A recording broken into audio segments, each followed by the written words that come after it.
everybody. Randy Patterson here with Boomerocity. And I always tell you that I've got another super special interview. But have I lied to you yet? Well, guess what? I've got another super special interview for you. And I'm not lying this time either. My guest is someone who's been at the heart of the entertainment world for over 5 decades. He's a seasoned producer, a sharp industry mind, meaning the music industry. And as it turns out, he's a longtime friend of the one and only Billy Joel. And I don't know about you, but I am a huge fan of Billy Joel, and I have been since the 70s. Oh, and that friend, I'm talking about Steve Cohen, and he's the executive producer behind the brand new documentary that everyone's buzzing about. It's on HBO, and it's entitled Billy Joel, and So It Goes.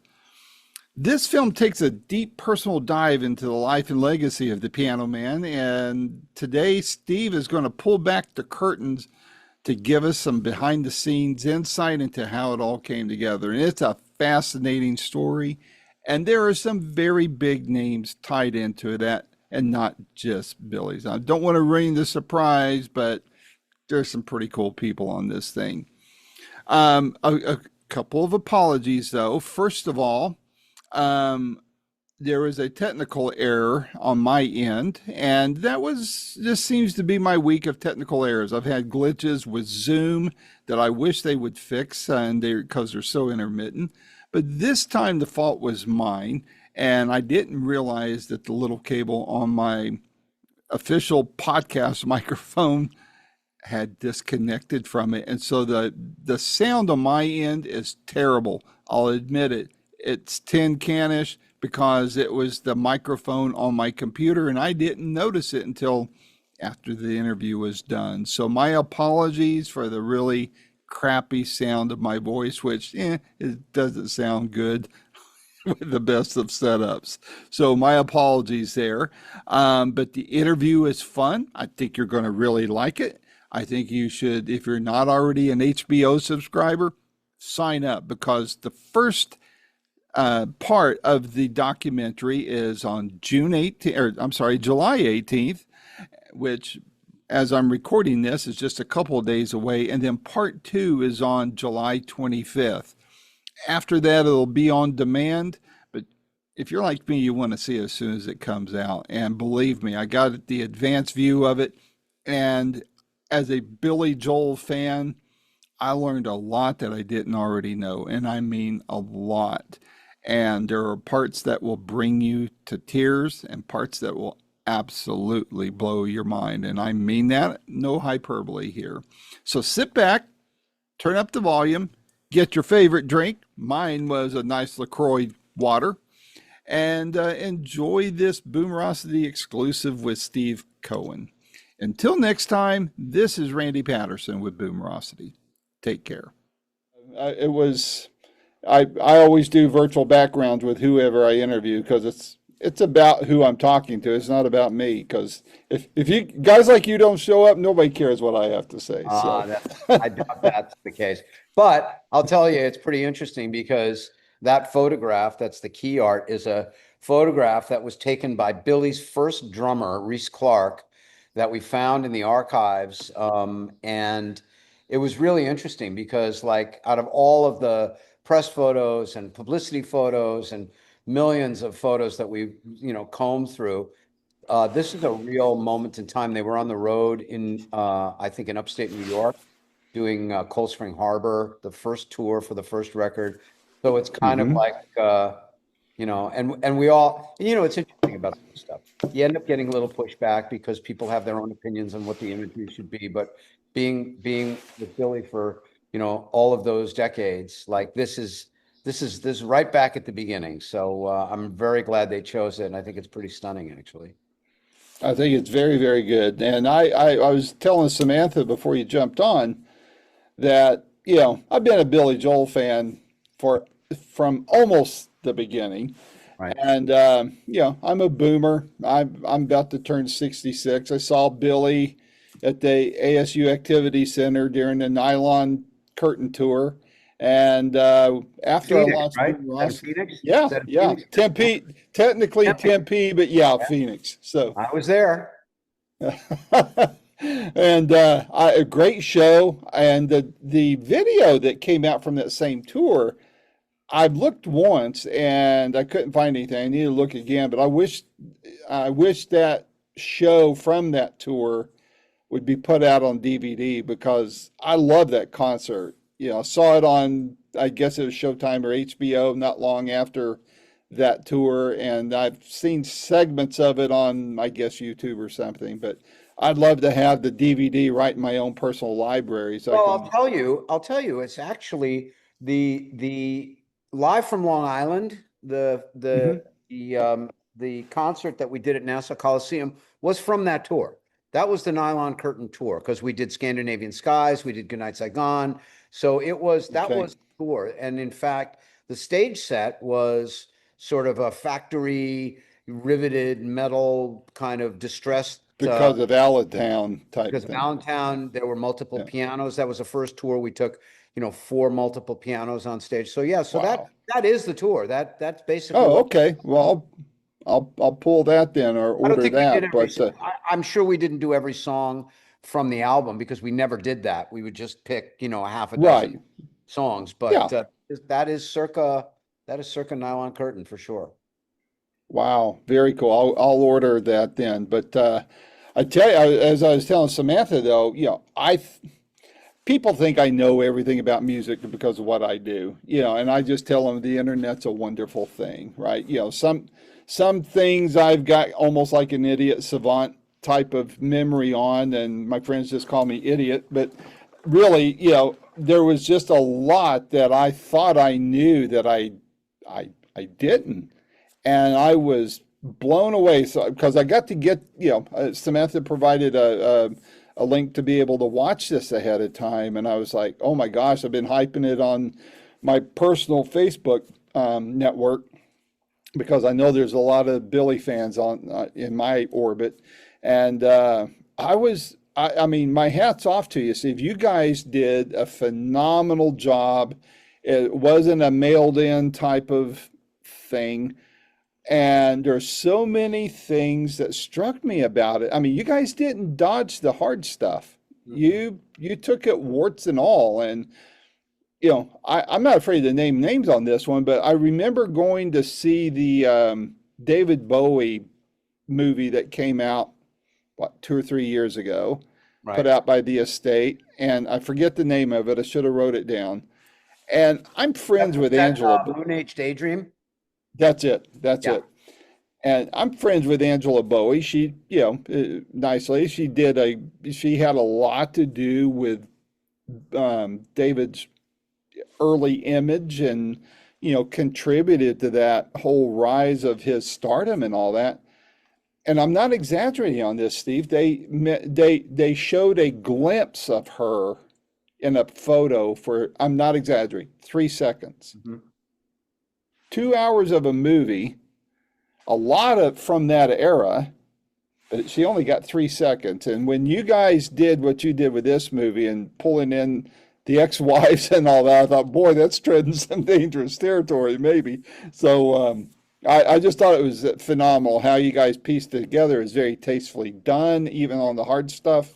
And you pulled in some great people. I interviewed Mark Rivera early in the Boomerocity life, and I'd love to talk to him again. But I just seeing familiar faces and just hearing everybody talking, seeing Billy be what appeared to me to be very vulnerable and transparent. So Well, my hat's off to you. thank you, and that's the best review we could get. I think part of the problem with celebrity documentaries and musician documentaries so often is that they are basically 2 3 hour infomercials for catalog. And in this world where where everyone wants to control the narrative, it's understandable. But Billy, when we set out to do this, he said that he didn't want to tell his story.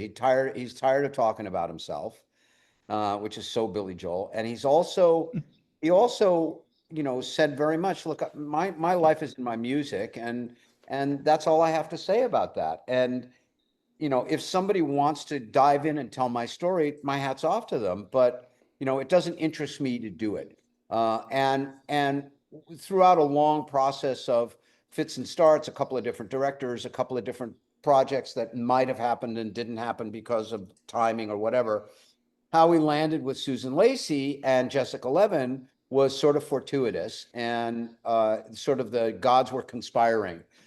Susan and I met a couple of years before it was even an idea, and I thought that if we were ever going to do this, I wanted to introduce the two of them. They have similar interests in classical music. Their personal family history they share, being descendants of Holocaust survivors. So they had a great deal in common. And one of the things about Susan was that she's told these stories very reverently.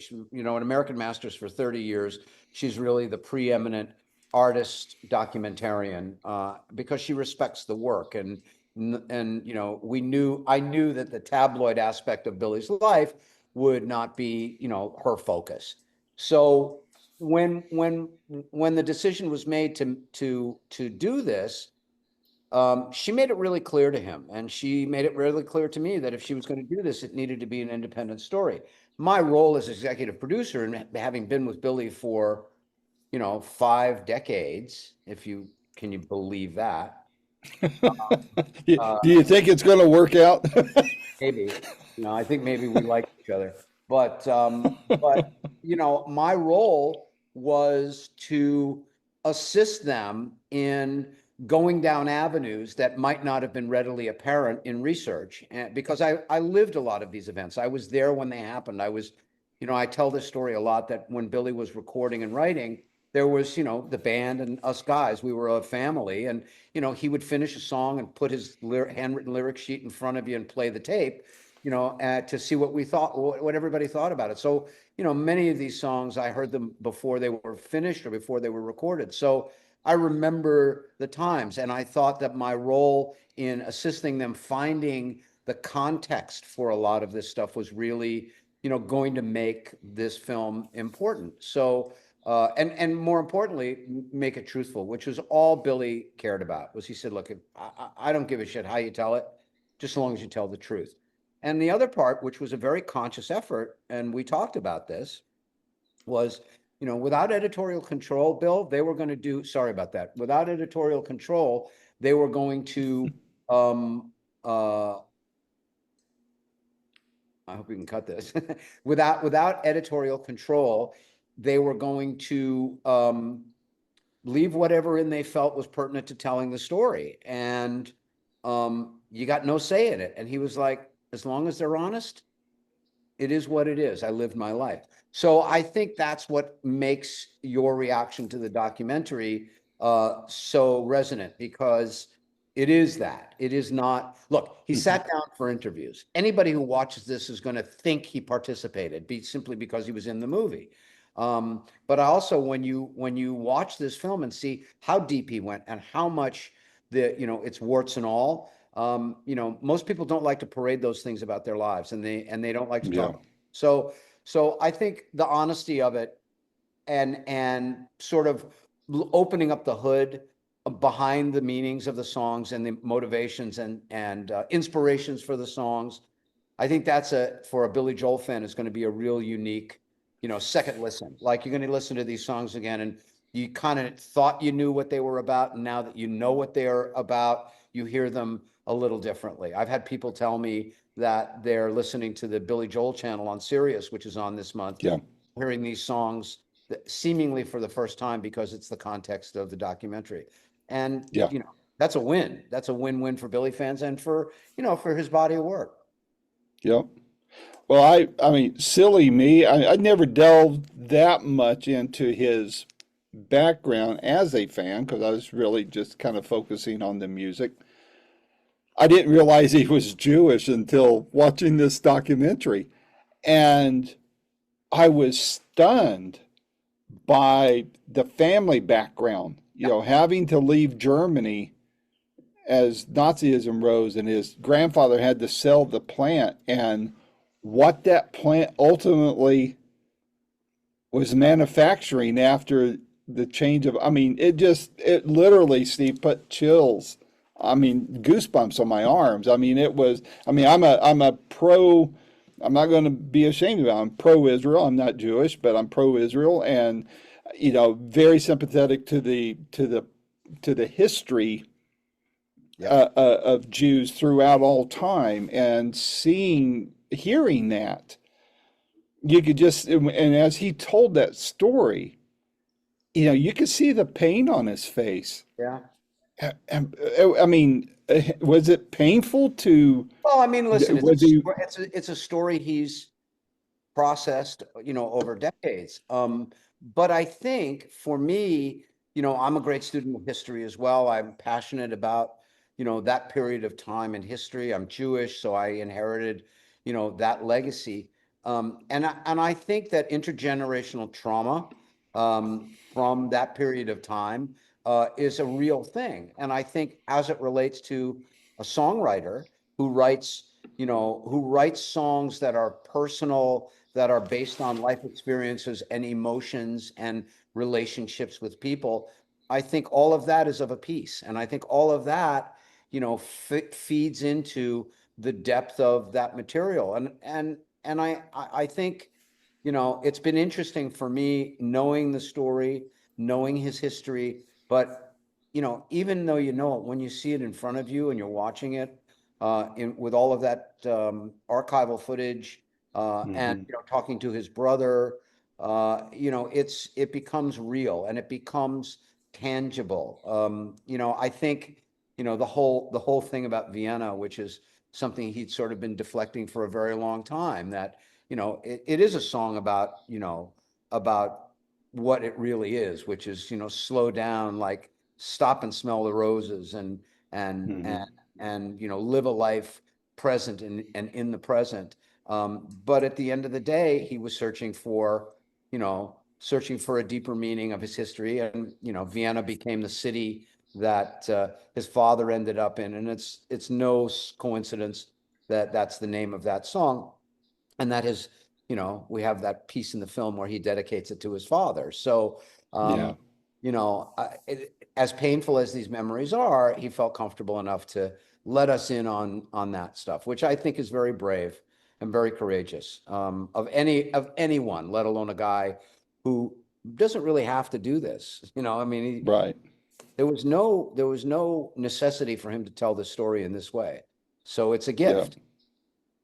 Well, again, makes a person very vulnerable to put that out there. And I was reminded of, well, another famous Jewish rock star, and that's Gene Simmons. I mean, same, very similar story there. Father leaves, has a second family out there, and Gene gets to meet all that. Or Elton John, and his dad and that whole thing. So, obviously it creates wounds and perhaps a wellspring of creativity to be able to deal with that pain and to be able to articulate it. And I think in all three cases, those gentlemen have done a phenomenal job of channeling that in a very good, creative, and prosperous way. Yeah. Did did with the fact that Billy backed out of the book deal, which was mentioned about in the film, did that did that factor into how this documentary, what went into the documentary or how it was put together? No, I think that story is sort of a little bit of a red herring here, because the autobiography came out, Fred Schroer's autobiography, which is really sort of the closest thing to his voice. And I think what ended up happening when he was making that book, at least my observation of it, was as he got further down the line, he didn't like these stories coming from him in first person, because it Yeah, became too much of explanation of the creative process. And there's an element in Billy's DNA, which is to sort of not poke the bear, like let these things exist without too much examination, because they're delicate, and um, they're ephemeral. And if you get into it and you start really digging into it,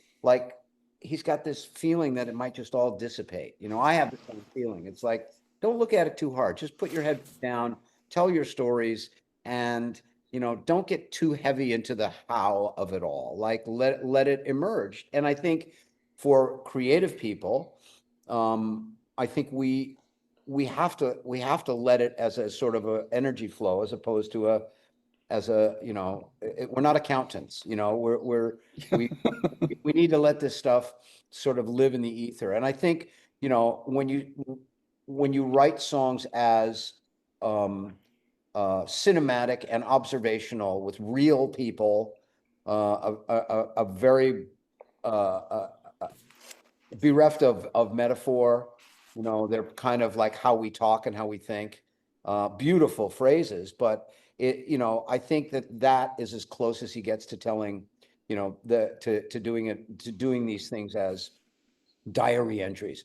But I, you know, I think the book, you know, part of that manuscript was Susan's inspiration for a lot of the dialogue that eventually Billy sort of parroted. I mean, she got a copy of that. You know, there's only one or two copies laying around, and as executive producer, I had one of those copies, and I felt, you know, I wasn't intruding on Billy by sharing it with her, because I thought that it's one of those things that showed her the inner workings from his voice. And since she wanted to make a movie that was, you know, archive, leaning very heavily on archives, but really having Billy talk about his feelings about those things from his vantage point of today, I felt that that was pertinent.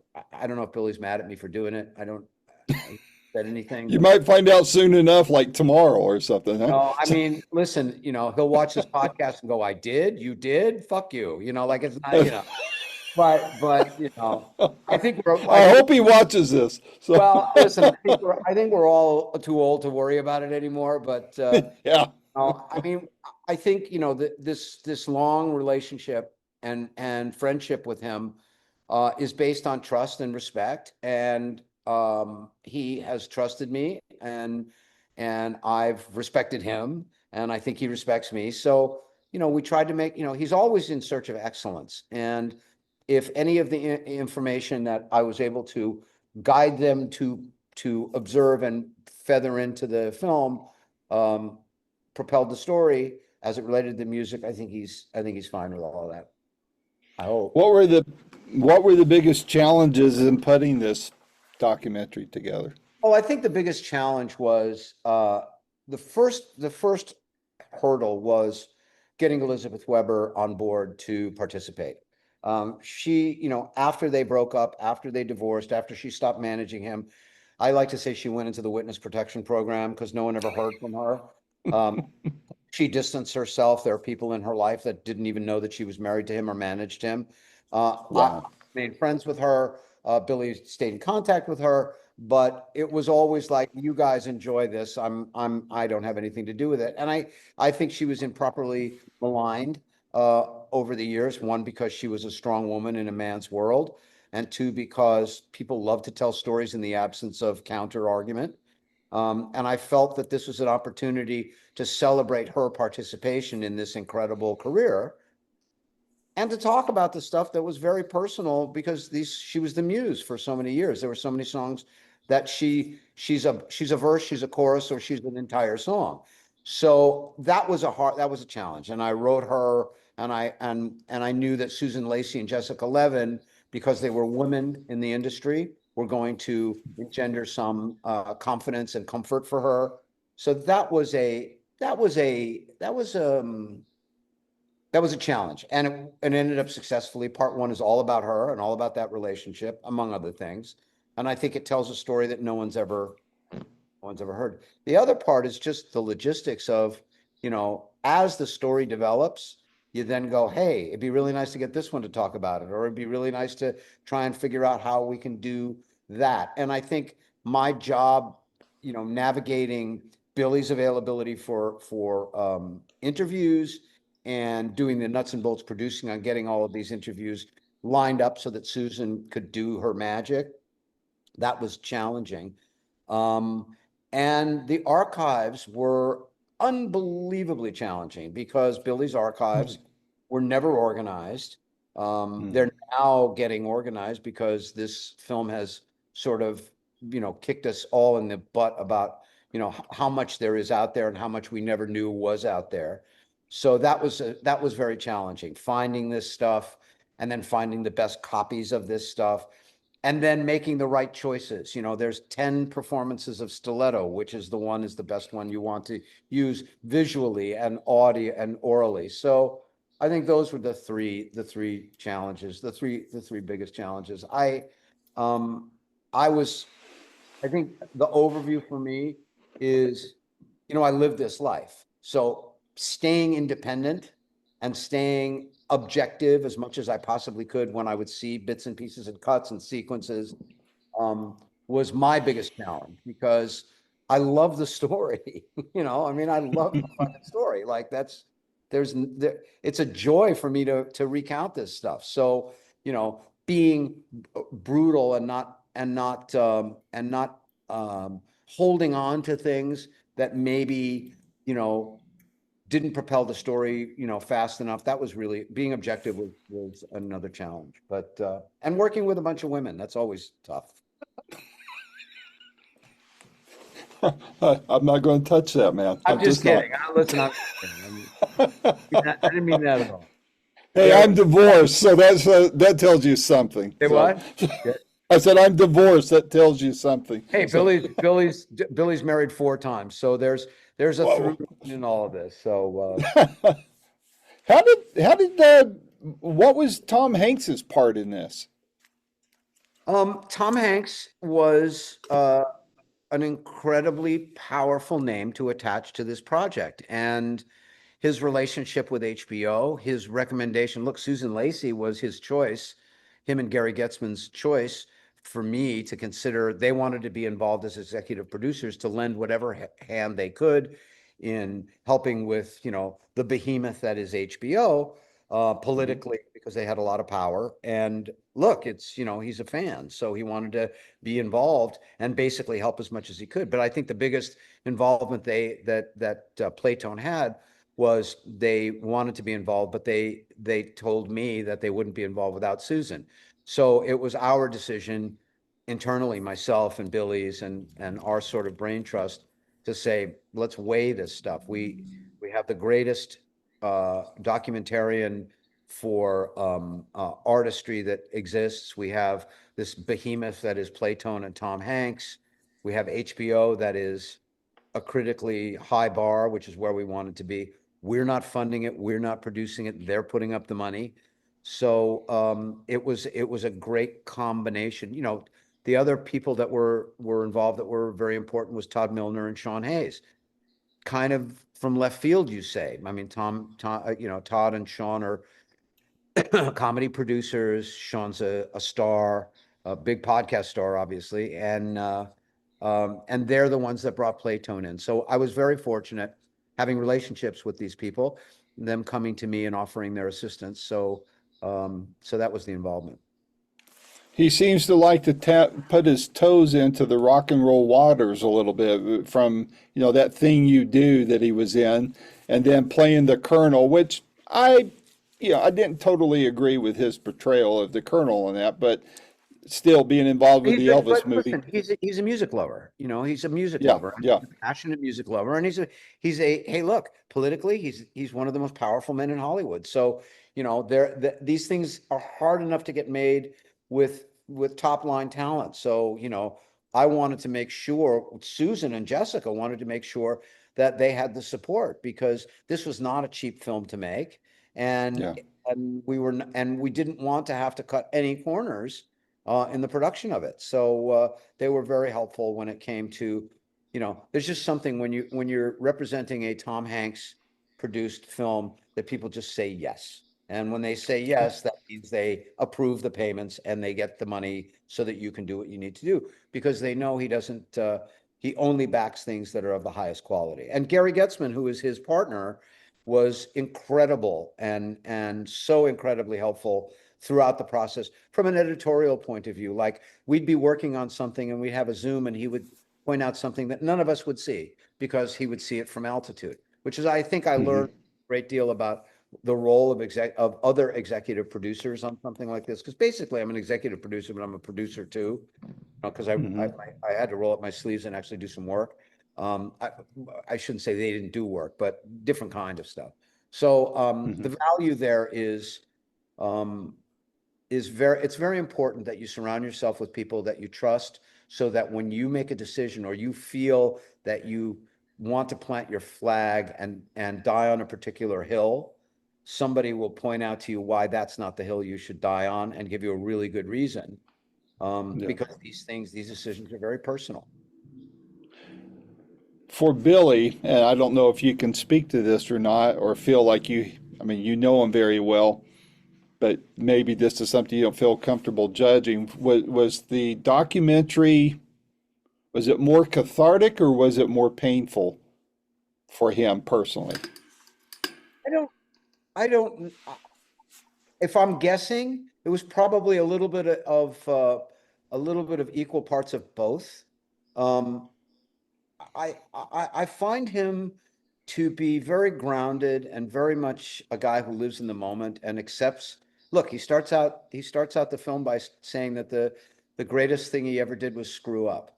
You know, he wraps his and he wraps his world around, recovering from, the flawed things that we do because we're human. So I think that once he made the decision to let this happen, I don't think it could hurt him as much for me sitting on a couch next to him playing the film, just the two of us. I was, I was, I don't know if I don't want to be too obscene about it, but I was on pins and needles. Like, this is my friend. I don't know how he's going to react to certain things. So I was watching the screen and looking out of the corner of my eye and watching him lean into the thing. And after he watched it, he said, I take myself out of it. This is a really good movie. Like if you forget about me, he says, it's a really good movie. And then subsequently, Yeah. he wrote a note to Susan that he had learned some things about his life through the way she told that story that he had never looked at that way before. So Wow. I think it was cathartic. I think it was clarifying for him.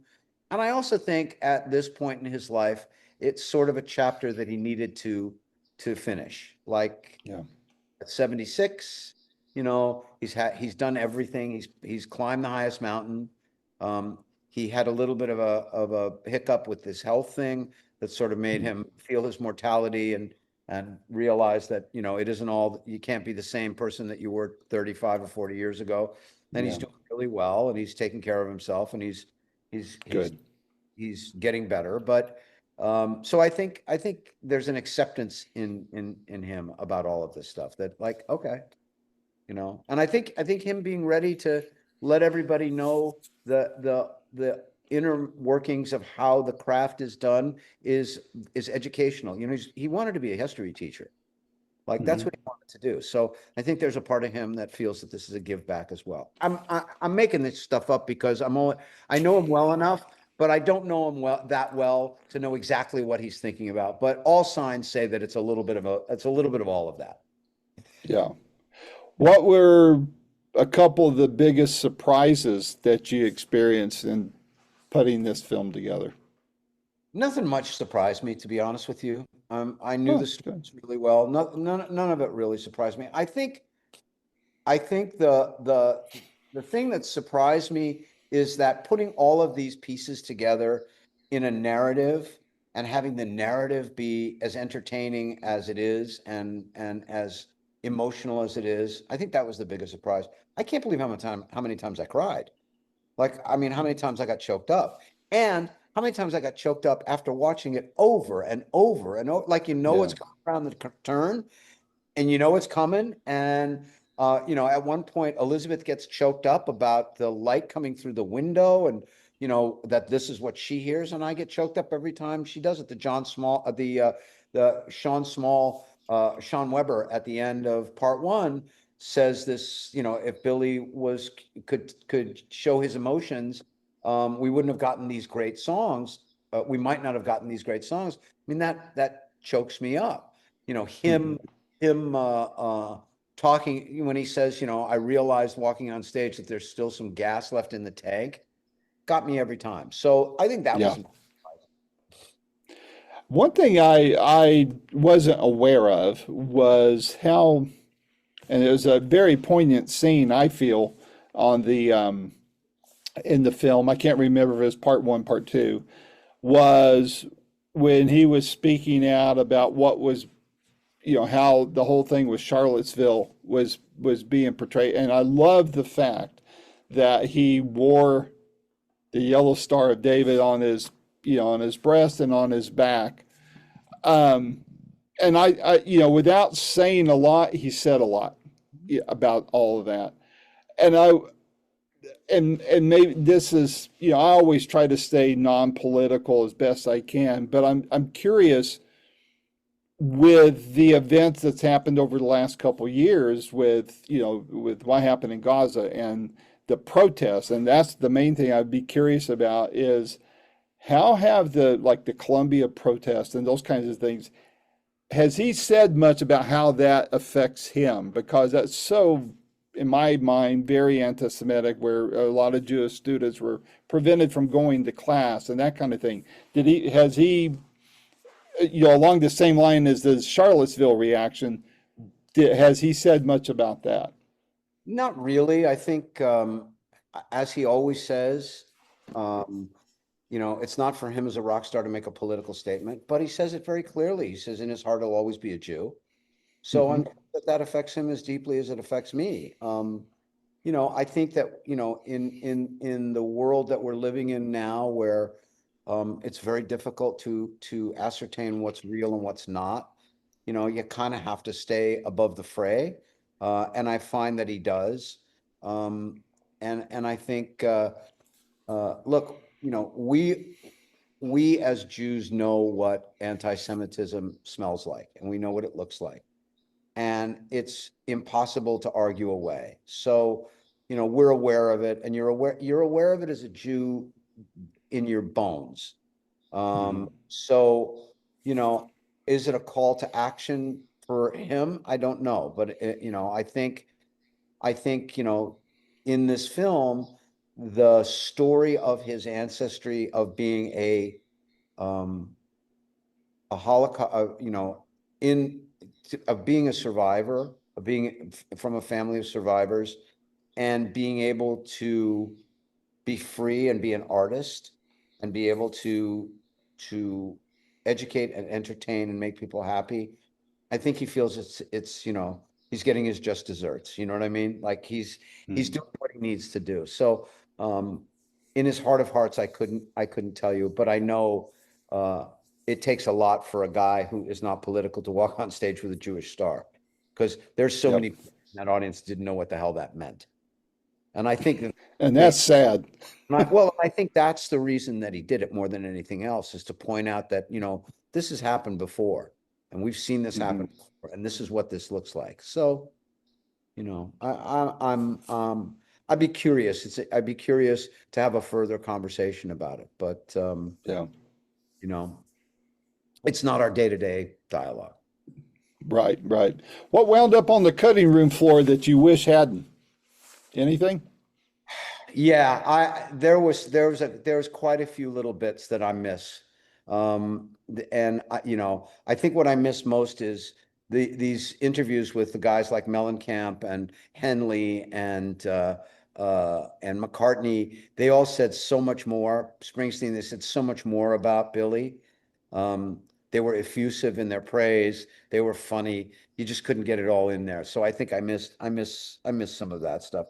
And I also miss, there's a few times Billy did some interviews where he really did a deep dive in constructing some of the songs, that it just got too inside. It just got too long.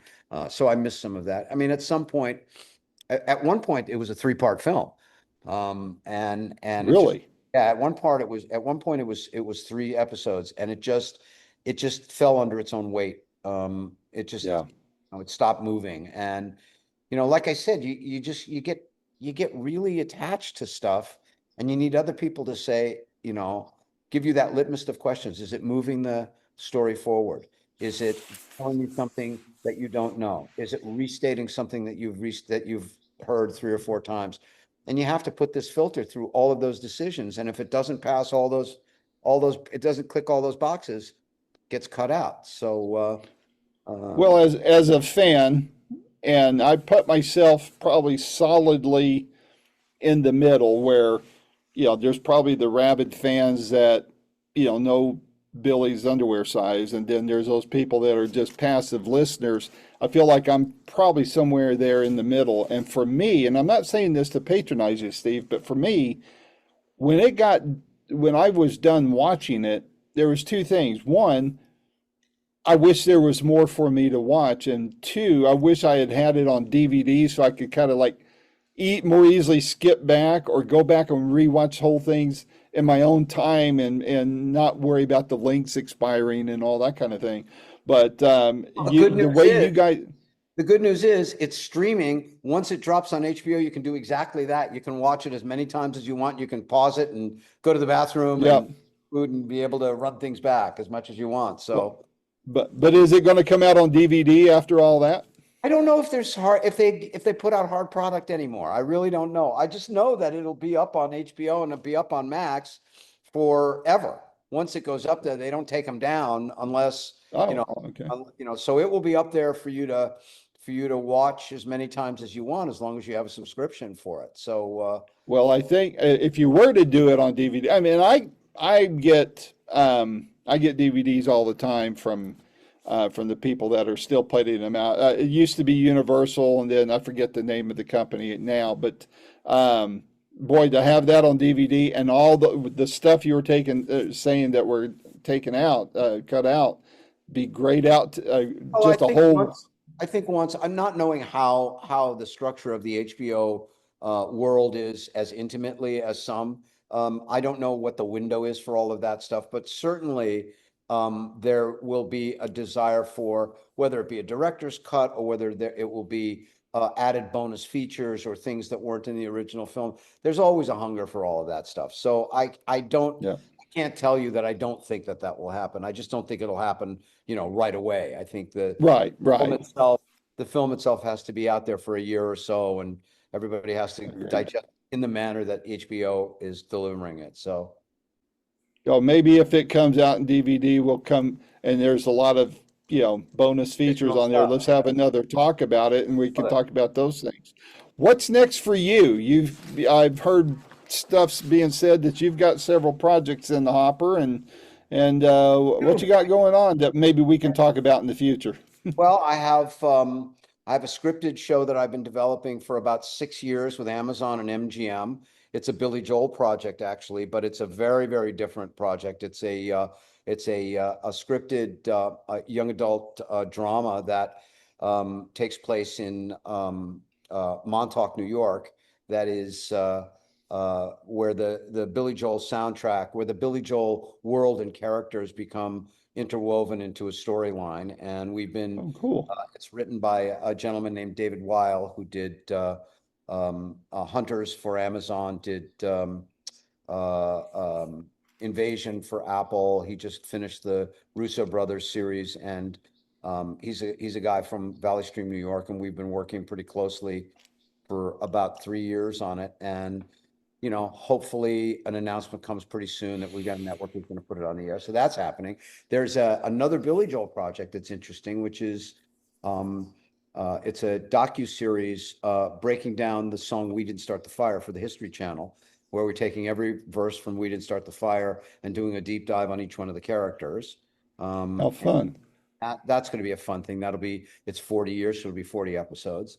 And then I've got a couple of other non-Billy Joel projects. Being involved in the television production part of this world with Billy has opened up a lot of opportunities for me to develop other things. And as much as I love to do things that are non-Billy centric, I keep getting drawn back to the mothership because he likes to see us do these things. There's also a lot of archive stuff. I discovered in the archive search, um,